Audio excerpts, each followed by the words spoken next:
Hello, everybody. My name is Lisa Lamont, and I'm hostess of Ladies Get Your Prance On. And each week, I bring an expert into the house that's going to give you tips, tools, and techniques to make your world a much better place to live in. And I want to share with you my next guest because, I met her last May at a women's event in California. And I was one of the table sponsors for this event. And originally, I was going to put a drawing in for someone to be a guest on my show. And at the last minute, just before the event, I spoke to Joey and I said, you know what? I want to pick the person that's going to be on my show. I want to see who the attendees are. I want to get a feel for them. And I want to find who the prancing kittens need to meet. And so I chose Wanda Whitaker. And she is an absolutely delightful, she's spiritual. She has so much positive and warmth and, she has so much good energy about her. She just glows. And so, Wanda, welcome today. Thank you. Thank you so much. I really like the part about she just glows. Oh. I actually work on that, by the way. So there were a couple things, I want you to be able to talk about your company and your business, but I also want to be able to talk about women and spirituality. And if you can kind of share a little bit about what you feel about women and spirituality are today, because, we've been going through a lot of changes this past year. Mm-hmm. Well, the name of my company or service is called Anchored in Spirit. And if anyone wants to locate me or get more information, they can visit www.anchoredinspirit.com. And the reason why I chose that name, it actually came to me in meditation. I always, when I really want something to, or I want an answer to a question, I do meditation. And this Anchored in Spirit was downloaded to me because all throughout my life, everybody used to tell me what the one thing they knew about me or remembered about me was that I was spiritual. So after divorcing my former husband, I decided to go after my passion. I was once a marketer. I had a company called Whitaker and Associates, which I still have, quite frankly. And it was a cause-related marketing company because I studied communications in college, and that's something that I decided I wanted to do. I did like 25, 30 years of that. And then I said to myself, well, what is your purpose in life? What is your purpose for being here? And it wasn't until that time that I stopped. I stood still, and I went to a lot of workshops just to find out who and what I really was. And I was on my road to self-discovery when I found out what my life purpose was. And it's to empower those to become more aware of who they are and more or less always be at their highest at all times. And so, and that's very simple. So how was I going to do this?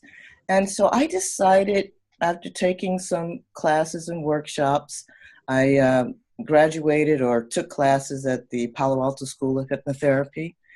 And that was very interesting how I got that. See, Spirit always leads us. Yes. In many, many different ways. And so oftentimes people always think about, well, I want to be this, but how am I going to do it? Don't worry about the how, because that's not up to you. Because it's never the way you think it's going to be. So going back to my story, I did that, and I was always an artist. I would go to church as a kid and just simply draw. While there was a sermon going on, I would sit there and draw. My mother noticed my talent, and so she always encouraged me and was being very supportive of me. And actually, I studied art studio in college. But of course, who wants to be a starving artist? You go to one of a networking meeting, a business meeting, and you're asked, well, what do you do? Oh, I'm an artist. And they walk away. So I decided I wanted to make an impact through communications. And the best way I felt I could do that was cause-related marketing, because it was always giving back to community, giving back to nonprofit organizations, and really helping them out raise funds so that they can better serve their clients and constituency. And so I started Anchored in Spirit probably about 2006. But I also had an LLC at the same time, in which I was doing work in the Washington, D.C. area. It was called Indigo Unlimited.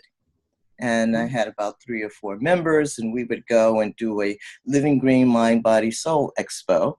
And we had a breakfast called Metamorphosis. So I must admit that I've always been on the journey of this exploration of the inward space. Even as a young adult, a 23-year-old young woman, I organized an organization called Inner City Inner Beauty Productions. And I was going into the inner cities of Washington, D.C. It was a particular center that I went to. And I created this model for kids ages 9 through 63. There were some older women in there. And I did it for women, but I ended up having men join as well. And I wanted to explore what can happen, what was there for inner city women, girls. Because if you go to like the YMCA, right, there were lots of activities for boys. They could play football. There were lots of sports activities, but there was really nothing for the girls. And I said, oh, you know what? Fashion, modeling. They would really love that. But I wanted it with the twist, because it didn't matter what you looked like, because the work was going to be done on the inside. And I figured once I did that work on the inside, then they would develop into beautiful personalities, in which many of them did. I did that for about 5 years for free. So, I mean, going back throughout my life, this journey has led up to Anchored in Spirit. And so that's why I formed this company several years ago. And as far as women's spirituality is concerned, I feel as though, you know, women have a lot of qualities that we focus on that men don't. I think our challenge is balancing those qualities. Mm-hmm. However, there has been such a strong movement towards the goddess, and I feel that that's part of the Aquarius age that we are currently in, and it is just upon us, and it's like the dawning of the age of Aquarius, like that song from the Fifth Dimension, which I really never understood. I like the song, but now I really get it when you listen to the lyrics.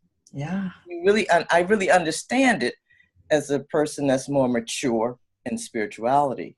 And I really think it really is going to take women to come to the forefront with these qualities that are more or less supportive of a strong moral essence, a presence.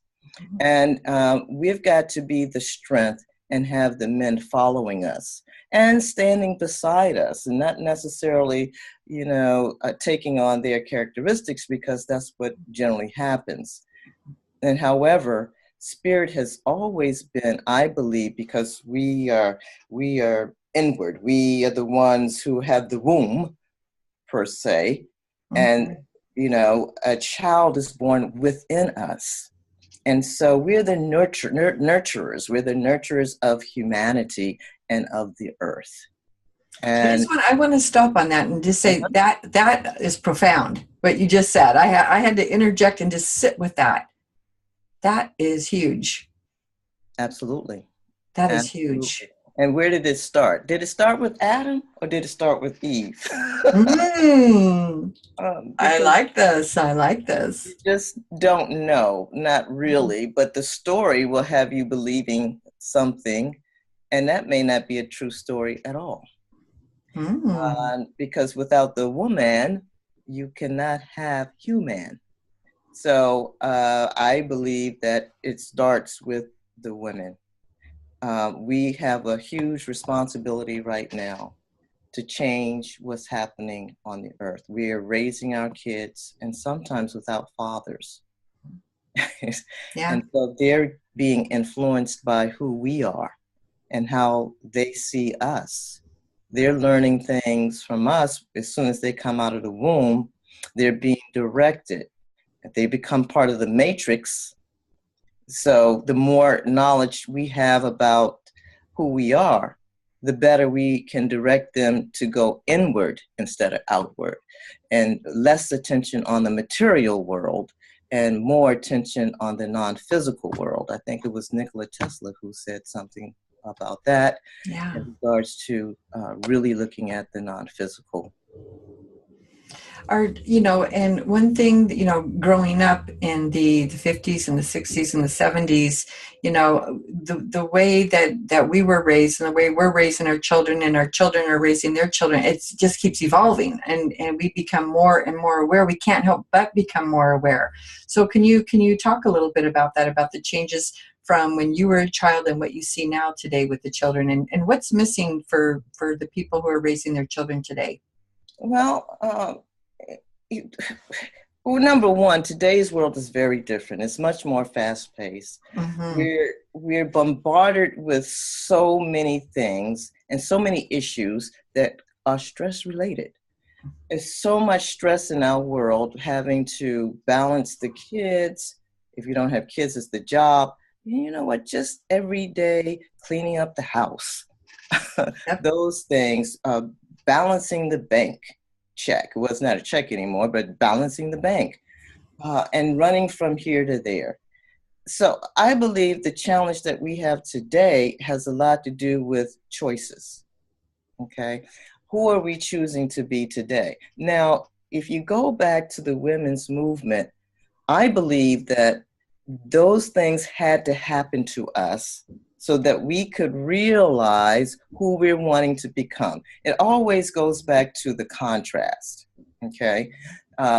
For example, women were second-class citizens. We couldn't vote. We couldn't do a lot of things, right? We just had to be homemakers. Even if we had a college education, there was no hope for you to have a career. You had to be a wife and support your children, but you couldn't do anything else, right? We got tired of that. And some of those men were very abusive in the household. Back then, you could drink at work. And so they would come home drunk a lot of the times. And a lot of women never reported that because they were ashamed. But here's the thing. The more contrast you have in your life, the more clear you become of what you really want to do, and the more clear you become of what you don't want anymore. So throughout the years, throughout all of the sexual harassment and all of that, all of these things has brought us to a point of, you know what? I don't want this anymore. I cannot do this anymore. I have become very clear about who I am and who I'm wanting to become. And so I believe it's part of the growth and the evolvement process. If we had not gone through all that, then we may not have been able to accomplish what we're doing today and what we are going to accomplish tomorrow. So, Wow, wow, wow. So I'm gonna get a pause here again, because you just said something very profound. You have no idea. I mean, having you come on the show is just it's like all these light bulbs are going off. I'm having all these wing, wing, these moments. So talking about everything that we've gone through in our past, because we've all had our challenges, our difficulties, our individual abuse, whether it's physical, emotional, it doesn't matter. What you're saying is that everything we've gone through has helped us to be clear on where we want to go. Absolutely. And Wow. grown to the person that we've always wanted to become. It has a lot to do with that. I grew up during the civil rights movement.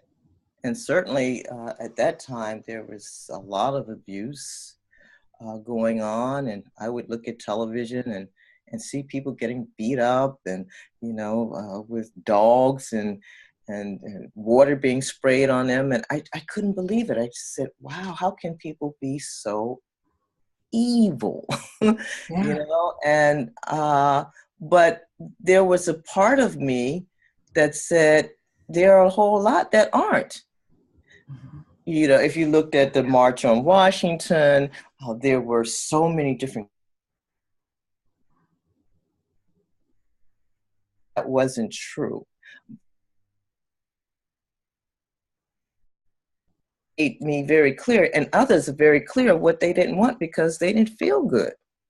Yeah. They didn't feel good seeing that. And there was something within them that was saying, wow, this is not good because it doesn't feel good. Yeah. And you know when something doesn't feel good. And once it doesn't feel good, you're out of alignment with source energy. You're out of alignment with who you really are Yeah. once you feel that you don't feel good. Yeah. So this is something about women taking up taking the lead. And I'm going to say this. Did you go to the Women's March at all?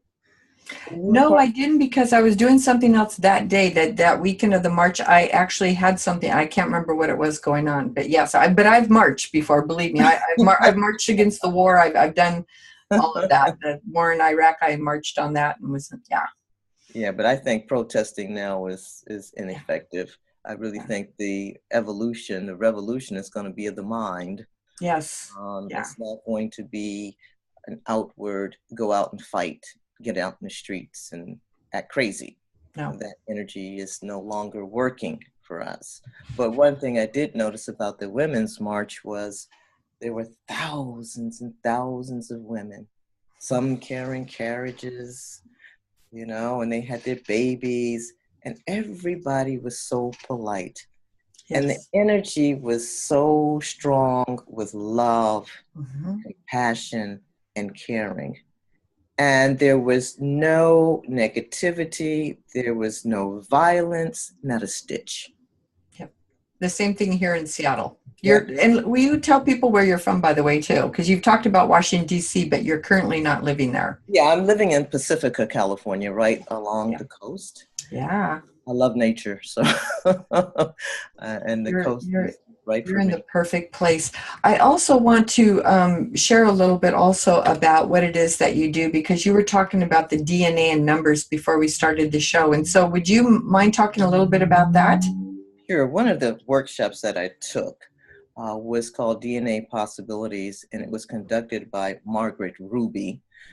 And what it is, it's a modality that uses numbers to identify energy interference patterns that are happening in the body that are causing you to have the life that you don't want. And so this process is able to identify according to epigenetics. Mhm. It identifies ancestral patterns of behavior that have been passed down to you that are causing you to react and have a particular symptom or issue, whether it's emotional or physical. And all I do is ask clients or people to give me a number from a range of numbers. And from those numbers, there is a certain outcome. Mhm. And one of the outcomes is identifying what happened to your ancestors in the past that has been passed along to you that can cause you to be triggered Mhm. to have a certain emotion that's causing a disturbance in the body. And So like I can I share this with you? Because as soon as you said the number, I said, keep getting the number 6, and it's interesting because that's not my number. My life number is a 5, and so the number 6 keeps showing up. Does that mean anything to you? yeah, it's just interesting. The number 6, it doesn't mean a lot to me, Mm-hmm. but I was looking at the numbers 369 because I was reading something about Nikola Tesla and how he always was in a room or he walked 3 times around a block. He always used the numbers 369. He had like 12 napkins, and 2 plus Wow. 1 is 3. Yeah. Well, if you look at the geometry, even sacred geometry and shapes and angles, You look at triangles and things of that nature, or circles, 360 degrees, 3 plus 6 equals 9. Mm-hmm. Uh, there are, I think, 5 angles in an octagon, not an octagon, but a pentagon, Mm-hmm. and that adds up to 9. So all these things add up to 369. Yeah. And so there's something about this vortex. So it's a So 6 is 369. right in the middle. Six Yeah. is right in the middle. Yeah. Yeah, it's like a vortex of mathematics. Yeah. And I feel like I'm in a vortex right now, Wanda. I really do. I hope I'm not just talking gibberish and you call No, no, no. It makes sense. Well, people are going, "What are you in the vortex for?" I mean, we're so close. We're all energy. Like you and I, we're energy, and we get that. We know that. But there's some times where I feel like I'm getting pulled, away. And before we started the show, we were talking about how we're here to serve others, and even though that I have this prophetic advising, this gift that I have, I mean, the what we talked about is that we want everyone to know that they have gifts, but we're not using our gifts. And so it's teaching people that within ourselves, that when we look to everyone else for the answers, a lot of times are right within ourselves. Like we have our own gifts and we're not using them. Just like somebody could be a very good artist. Like you said, I doodled in church and I did that. And so I would say back to you, well, what are you doing today with your artistic gifts? What are you doodling on today? What are you sketching the future Marvel, power woman? What is it you're doing today? So it's going back, to what we were drawn as a child. That's still there in us. Absolutely. Well, I have a collection of conscious art. Ooh. And so what I do, I'm a visionary artist, so I use symbols to communicate a message to the viewers of the art. Quite frankly, what I'm working on now is a series of Buddhas.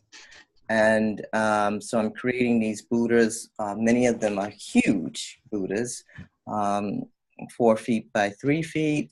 Wow. Some of them are very, very small, 8 by 10, which I'm calling desktop Dharma, because these Buddhas are small. You can hang them at your desk, or you can hang them at your altar, and they come with a downloadable meditation. That's optional. But I'm doing the Buddhas so it can awaken people.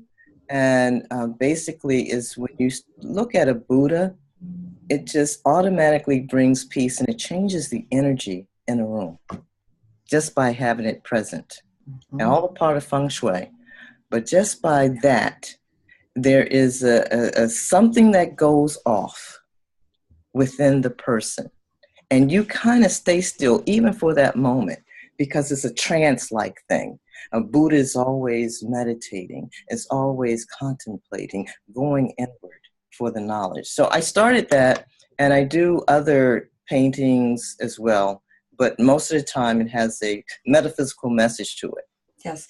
Can you talk a little bit about Buddhas? Because I'm trying to look for my little Buddha. I think it was, I just moved my office around here, and I keep my Buddha by my computer, and look, it's not there right now.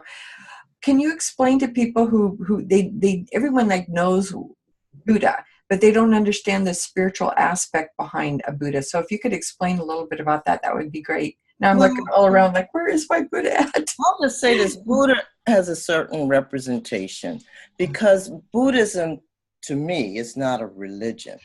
Okay, it is a practice of the teachings of Buddha, or what you call the teachings are called the Dharma.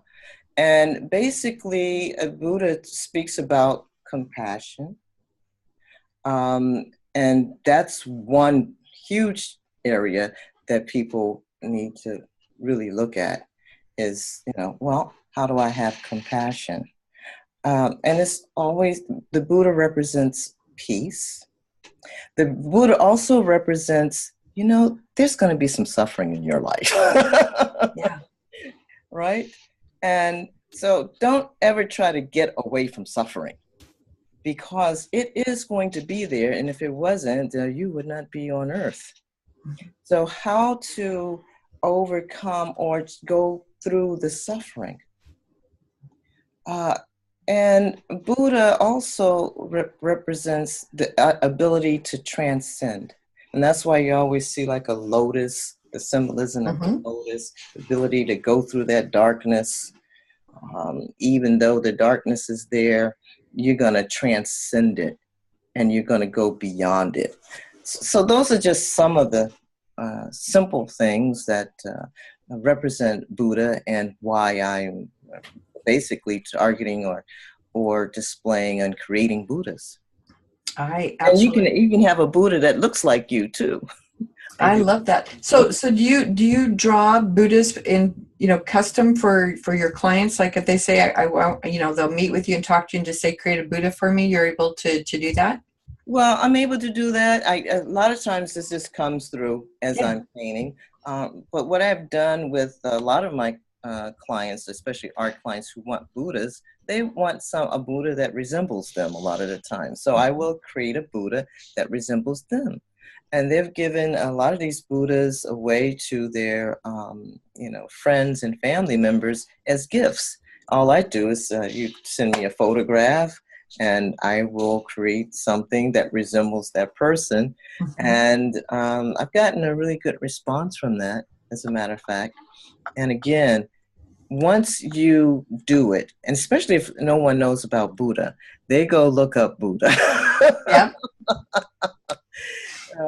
Because they don't understand. Some people think, well, no, it's about going inward. And just like you said, Lisa, there are always answers to your questions. Any issue, if you just stay still for a moment, right? And instead of taking that drink, we like to drink wine sometime. We're very stressful when we come home from work, and maybe you're having a hard time at the office with individuals where there's a lot of ego at the office, and you come home and instead of having that drink, just be still, because there's something that's trying to come through for you. Or go take a walk in nature. Go sit by the ocean and just contemplate. And look at a sunset.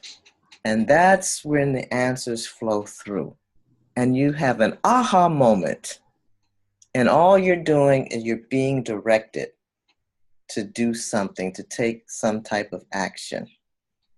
And so that's how one can become a master of their lives, if they're able to do that. But many of us can't do that. Can't we? We have to be doing something. If we're not doing anything, then something is wrong with us. Yeah. Well, what's wrong with being on a hammock and laying there, reading a book, or having a cold glass of water or juice? What's wrong with that? Yeah. If we're not doing something these days, we're addicted to technology. Oh yeah. Phones. Look at what we're doing right now. We're all over the technology. One of the things you said is very interesting, because I now teach, when I work with my clients, I tell them when you go, walking, to go for, 15 minutes just to get outside. I used to say, just go out and walk in nature and appreciate nature. And then I realized as I live down by the water myself, I live right by the Mukilteo State Park, and I would go walking at least 3 times a week, just walk, but I'd be thinking about work and what do I need to do next. I wasn't enjoying nature. And one day it was raining, and I felt prompted, Lisa, go walking anyway. So I got out my umbrella and I'm walking. And then all of a sudden I noticed this beautiful Indian totem pole that's carved, and the seagull sitting on the top of it. And I stopped and I took a picture, and I realized, Wanda, that for over a year I had been walking past this beautiful carved totem pole and never saw it. Because I was so wrapped up in my ego of what do I need to do and who do I need to. I was so busy not enjoying. Here I'm walking past nature, looking, okay, it's there, but I wasn't present. I was in my head. Yes. And I wanted to share that story on what you just said about being going and sitting and quieting your mind down, even if you have to sit and intentionally be quiet with your mind, that's huge. Look Yeah, at that. watching nature. Another light bulb went off. And just watching nature. Yeah. A lot of ideas come from watching nature. Mm-hmm. And the mere fact that you're in the greenery, what does green represent? What vibration is that? That's the heart chakra. It's green. So vibratory, frequency-wise, we are in the same frequency of love. And have you ever thought about that? No, I haven't. Another light bulb's going off again. Woo. And sometimes to go up to a tree and say, hello, tree. How you doing? Glad you're here. You know, that tree will feel that because everybody else walks past it and doesn't recognize it. Even a blade of grass. It's a living thing. When you talk to your plants, you notice how they grow? Mm-hmm. So they're getting something vibrationally, and this being translated, perhaps through the DNA. I don't know exactly how, but I know there's a field, and it's able to translate the frequency. But we don't think deeply enough. We're just going about our lives, being distracted, and maybe that's what something wants us to do. Yeah. But we're so distracted. And so that's why we can't have any type of normalcy in our lives because of all the distractions. And going out and walking in a park or walking in the woods or walking by the ocean, I don't know why more people don't do that.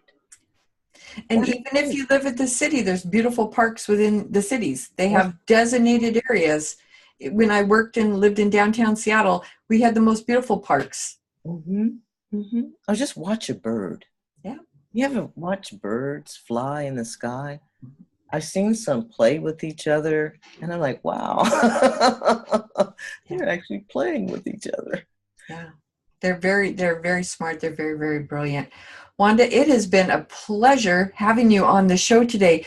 So share with people, what is the best way to find you?